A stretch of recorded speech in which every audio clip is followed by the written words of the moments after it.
And I remember I was like messed up.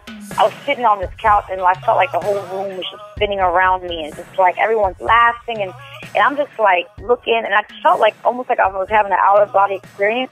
And I remember thinking to myself, I was just sitting there thinking and I said, man, God, like if you were to come right now, like I would be dead.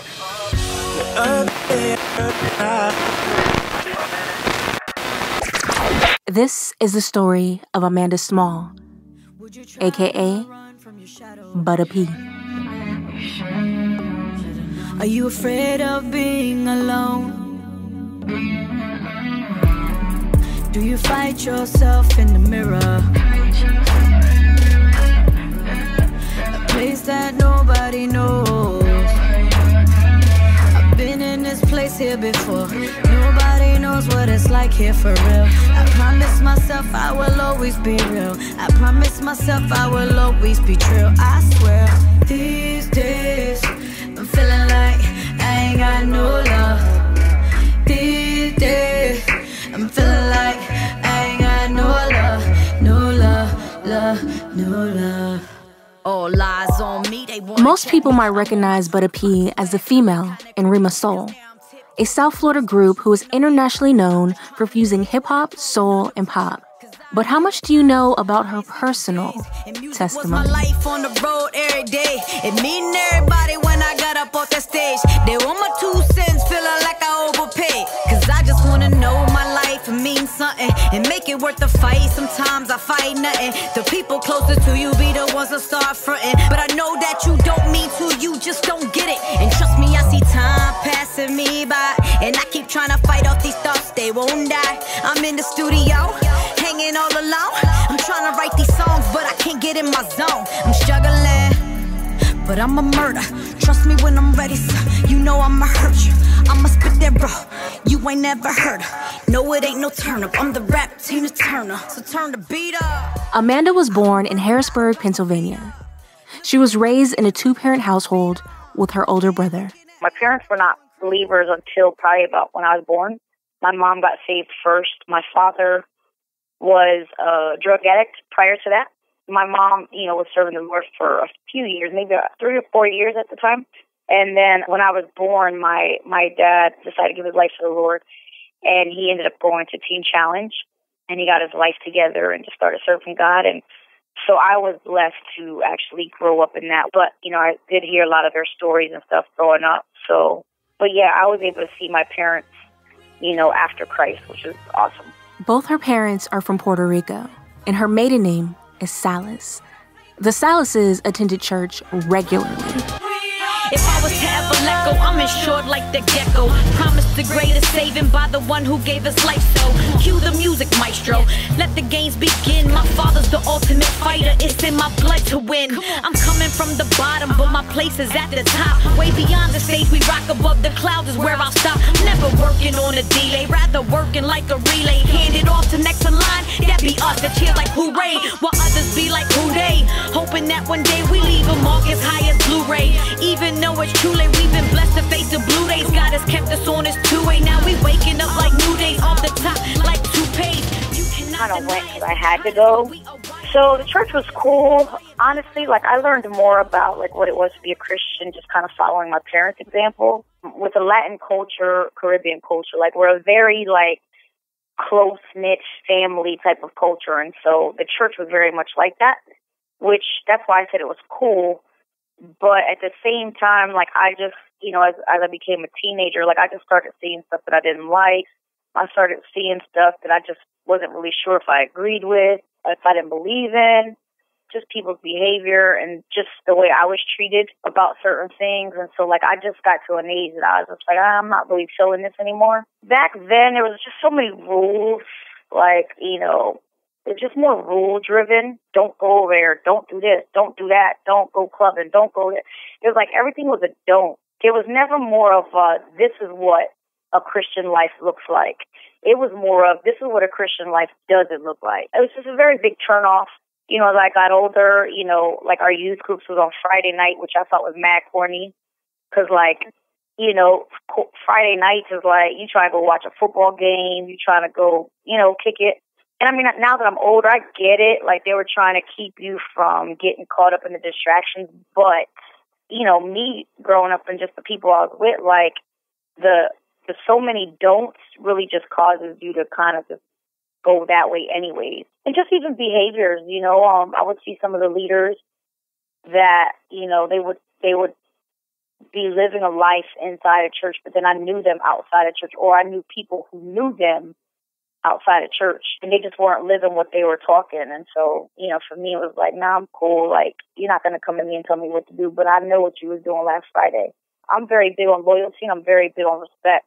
So, for me, it was just very hard for me to respect that type of authority when I knew that the life that you were living wasn't lining up with the words that you spoke. Like what you're hearing so far? Check us out at testimonystories.com. That's testimonystories with an S.com, where you can hear content for you and about you. Everyone has a testimony. Everyone has a testimony. And we want to hear yours. Tell us how God has transformed your life. Each month, we will select a person to highlight and interview. Find out more at testimonystories.com. Testimony. A musician's story. Testimony, where Christian hip-hop artists give you an exclusive look into their lives and their music. Take a journey into the minds of today's top Christian hip-hop artists as they open up and share about their past, their faith, and their music in ways you've never heard before. Put on your favorite pair of headphones or turn the stereo volume up and listen. A musician's story. Hey, what's up? This is Butta P, and you are listening to Testimony, a musician's story.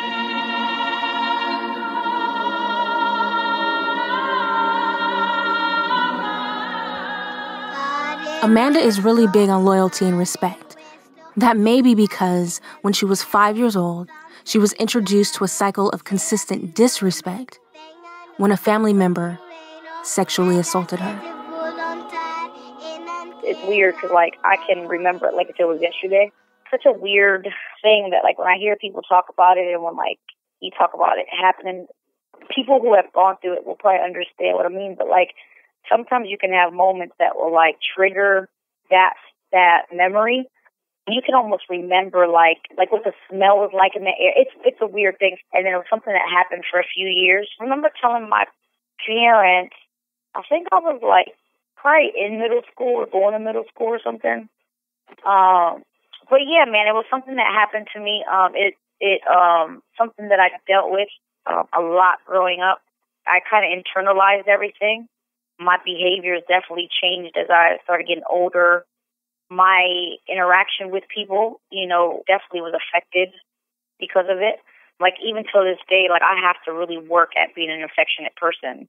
Like, growing up, I was affectionate to my mom and my dad, and, like, that was it. Like, if someone would come hug me, it'd be like, I would be ready to lose my mind. Sad, but, you know, it's funny, but it's sad. It's like, you know, I laugh because I remember that feeling. Like, I was like, no! You don't realize the type of impact that you make on someone's life, like what you rob them of and what you steal them of. You know, what is stolen from someone, and people think it's just a sexual thing, you know, and yeah, that's tainted too, but it's, you know, you talking about emotional stuff, you know, you talk about that type of stuff, being affectionate, being able to communicate, being able to trust the other sex, being able to trust even your family. Like, there was just a lot of stuff that I struggled with because of it growing up. But even when I, you know, got married, like, you know, I struggled with just the affection part of it. Just like, sometimes it'd be fine, and then other times, like, he'd go to, like, grab my hand or, like, touch my shoulder, and I would jump. And I remember just being so angry, like, not at him. I was just angry because I'm like, dude, like, I'm grown. Like, like, I need to, you know, why is this still happening? And so, like, it definitely was a healing process. Like, I really had to go through a process with God and just really allow him to, you know, get in deep, you know, and get into those areas of my heart where I had kind of, like, tried to sweep it under the rug or just try to forget certain things. And just allow for him to go in there, man, and just clean it out, you know?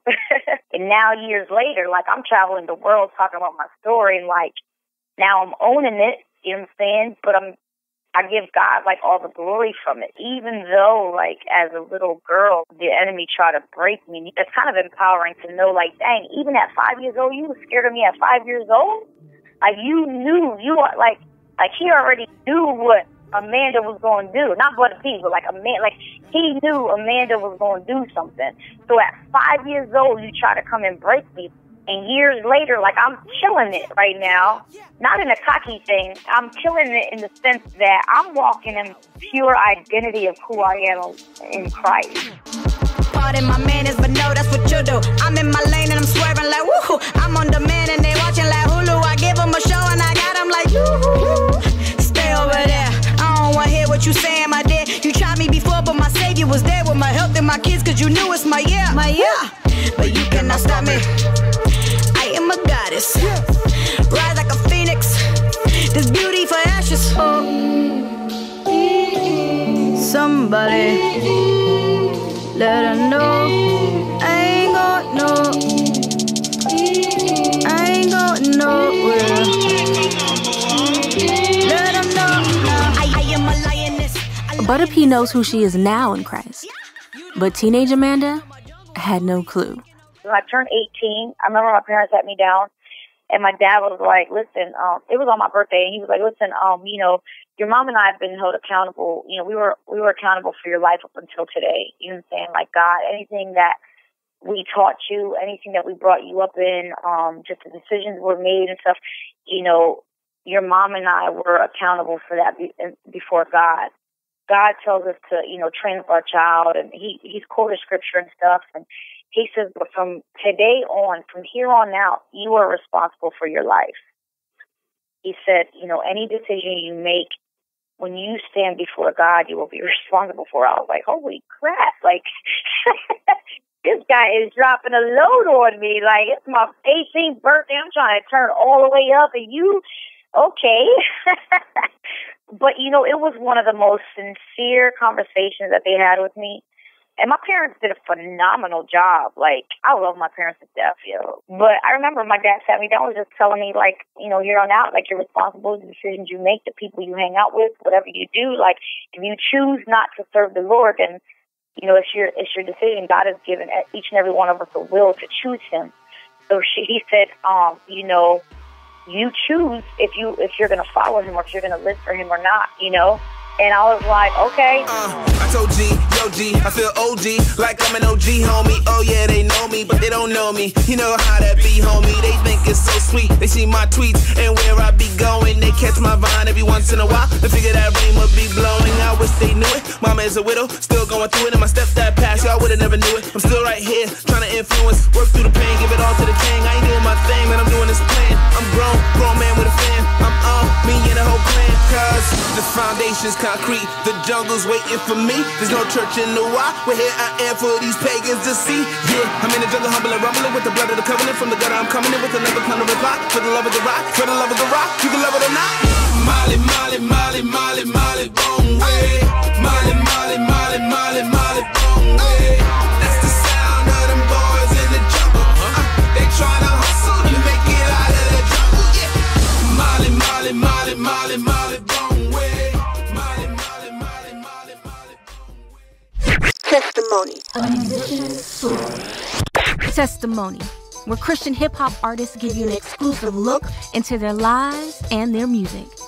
Take a journey into the minds of today's top Christian hip-hop artists as they open up and share about their past, their faith, and their music in ways you've never heard before. Put on your favorite pair of headphones or turn the stereo volume up and listen. A musician's story.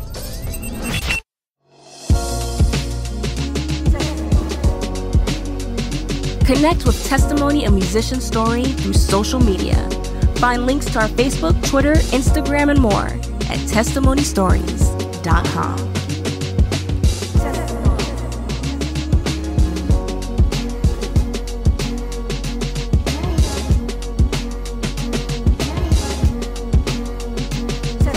A musician's story.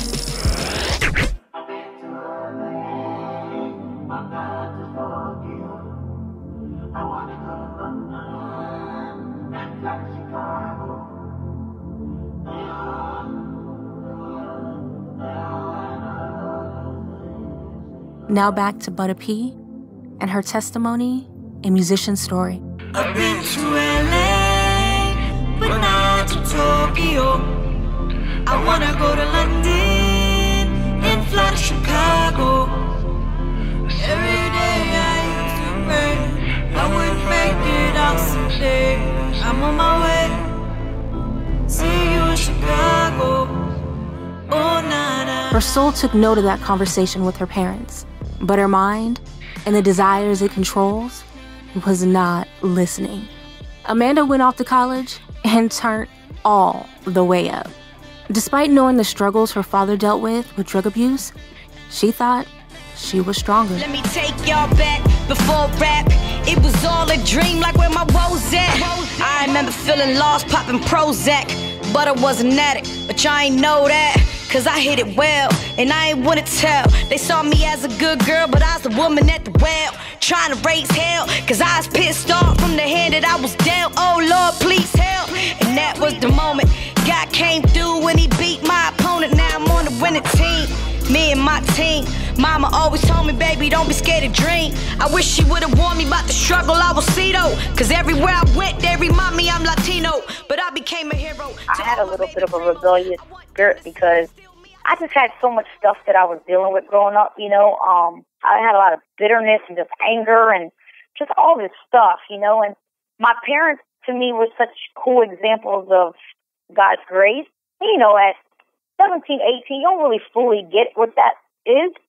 And so, like, I would look at their life and I'd be like, dang, like, you've told me all these stories about you, but, like, your life is good. Like, my life sucks. You know, I fell into that whole life of drugs and just I just got caught up in a whirlwind of craziness in 3 years. I was smoking weed. I was doing cocaine, popping pills. I would lace weed with, like, anything you had. I mean, it was just, you know, I would smoke cigarettes. Sometimes we would lace the cigarettes and stuff. I mean, it's just, I was kind of in a place like everything was so new to me. So like anybody would bring stuff and I'm like, yeah, I'll try it. But I was having fun. Like I wasn't living it and saying, man, my life is horrible. Like I was just like, yo, like this is the best ever. I remember this one party I was at specifically because it was one of the last times that I was sitting there and I remember I was like messed up. Like I was sitting on this couch and I felt like the whole room was just spinning around me and just like everyone's laughing and I'm just like looking and I felt like almost like I was having an out of body experience. And I remember thinking to myself, I was just sitting there thinking and I said, man, God, like if you were to come right now, like I would be dead. Like I always knew God was still there. So like, you know, because it would happen periodically where I honestly would feel like a tug in my spirit. Like he would just remind me like, hey, you know, this is not what you're supposed to be doing. This is not your life. And I remember like, God, just give me some time. You understand? And it's like, you're like, just give me some time to get it together. Like I'm going to get it together. I just need time, you know? And so I had a lot of those moments but I always felt God, you know, really like, I felt like God was just always right there, like tugging, like, you know, man, I'm here. Like, I'm just waiting for you. God gave her time, but it wasn't her time. It was his. I'm feeling like I ain't got no love.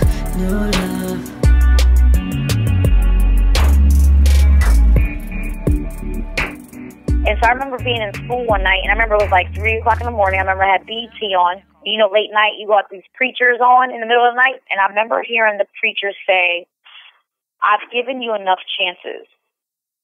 He said, I've asked you repeatedly to do something and let this go. I'm going to give you one more chance.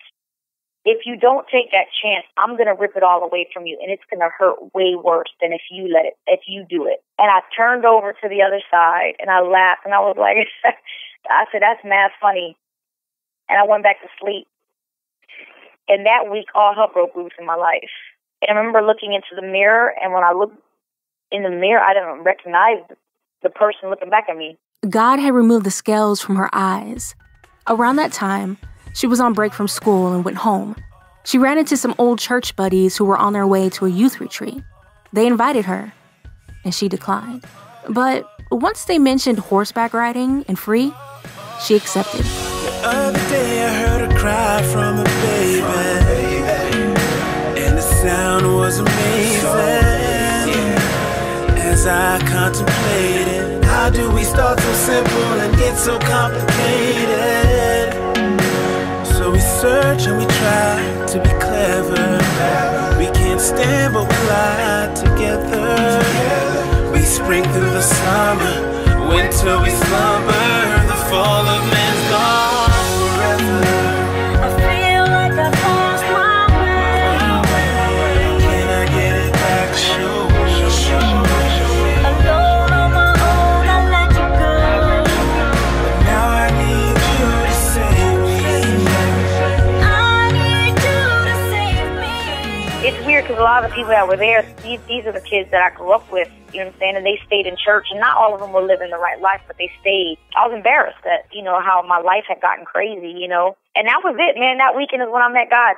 God met me right where I was at, and the speaker was talking about, you know, letting go of your past, and some of us have been broken. People have tried to break us, and he just started talking about love, and he was talking about, you know, God has this divine love that he wants to give, and I was like, I don't even know what that looks like, because I had never allowed myself to be loved. I walked forward and I just knelt down and I said, all right, God, like, I have nowhere else to go. Like, my life is in shambles. I said, and the prayer was very sincere. It was like, God, like, I've heard about you my whole life. I've seen what you've done in my parents' lives. I've seen and heard what you've done, you know, in other people's lives, but like, none of that stuff matters to me. Like, I want to know who you are for myself. Like, who are you to Amanda? I said, I want to get to know you almost like if I've never heard about you before in my life. I said, so if you're really this guy, if you're really this person that I've heard of, I said, I'm going to follow you. I said, and if you stick by me and if you carry me through this thing, I won't ever walk away from you. Please save me, save me, save me. I need you to save me. I feel like I've lost my way. Can I get it back? Show. Alone on my own, I let you go. Now I need you to save me. I need you to save me. I need you to save me. I need you to save me. I need you to save me. That was a sincere prayer. She asked God to prove himself to her.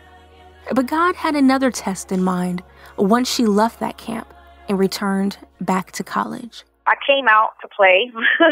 I came out to go hang out, and I knew I wasn't going to tell anybody what had happened. No one was going to understand. And I remember they were smoking, and they were like, they were passing. I was like, no, like, I'm good. And they were like, yo, come on, like, when do you? And I was like, no, like, I'm all right.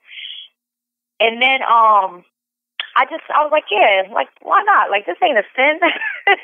Like, you try to justify it. I remember I took a hit of it, and it was the craziest thing. Like, the taste of it just, it wasn't the same. Like, the taste of it just, it tasted so disgusting in my mouth. And, like, I didn't even get high. And then, like, a week later, I tried it again and the same thing. And that's when I knew, like, God had taken that away from me. I remember going back to my room and I said, God, I was like, if I ever put a blunt next to my lips, let it burn my lips.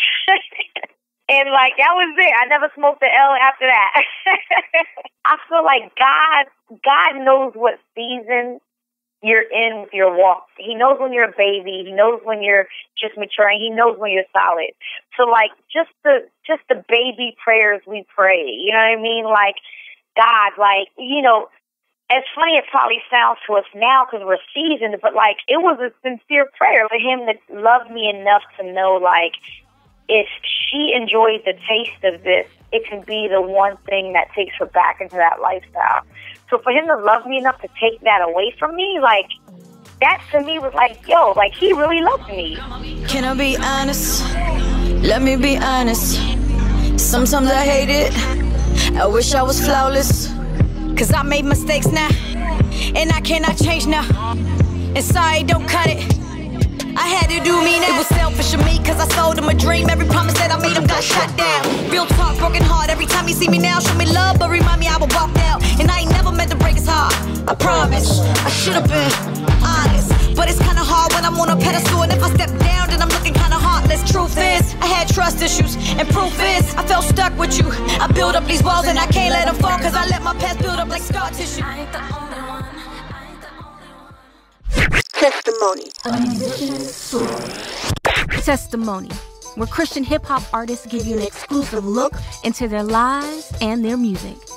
Take a journey into the minds of today's top Christian hip-hop artists as they open up and share about their past, their faith, and their music in ways you've never heard before. Put on your favorite pair of headphones or turn the stereo volume up and listen. A musician's story.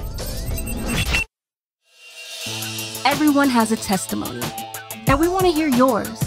Tell us how God has transformed your life. Each month, we will select a person to highlight and interview. Find out more at testimonystories.com.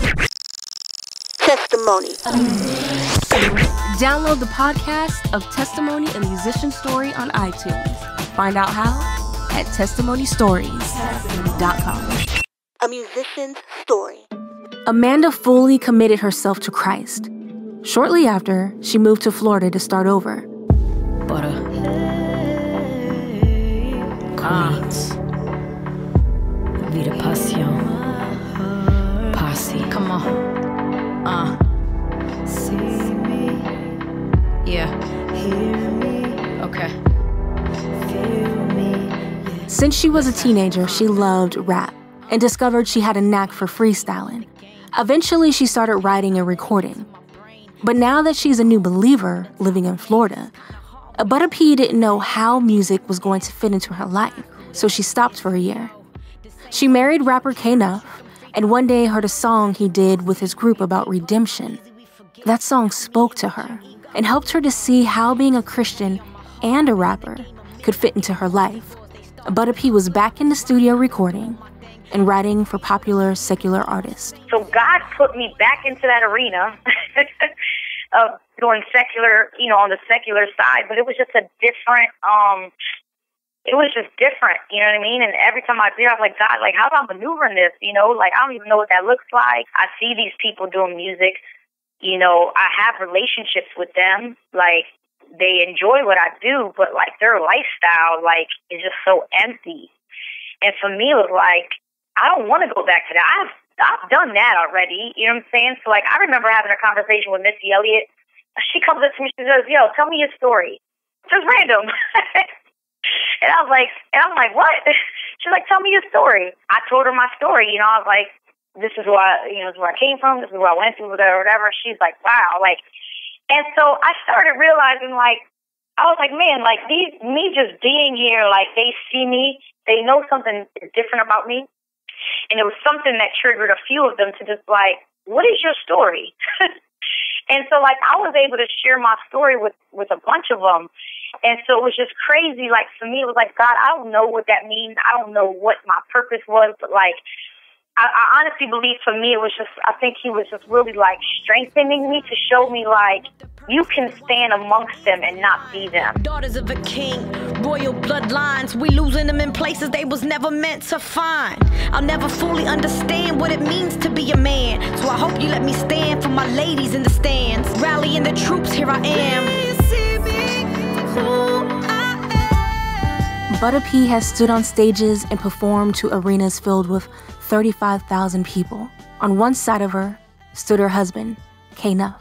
And the other side, One Love. Rhema Soul released their fourth studio album, Dope Beats, Good News, Volume 2. Although they still tour, we haven't heard much from them since. But Rhema Soul is still a group. Butta P is working on a solo album and will be releasing new music soon. But she hasn't left us hanging. A few months ago, she dropped a free EP called The Coronation.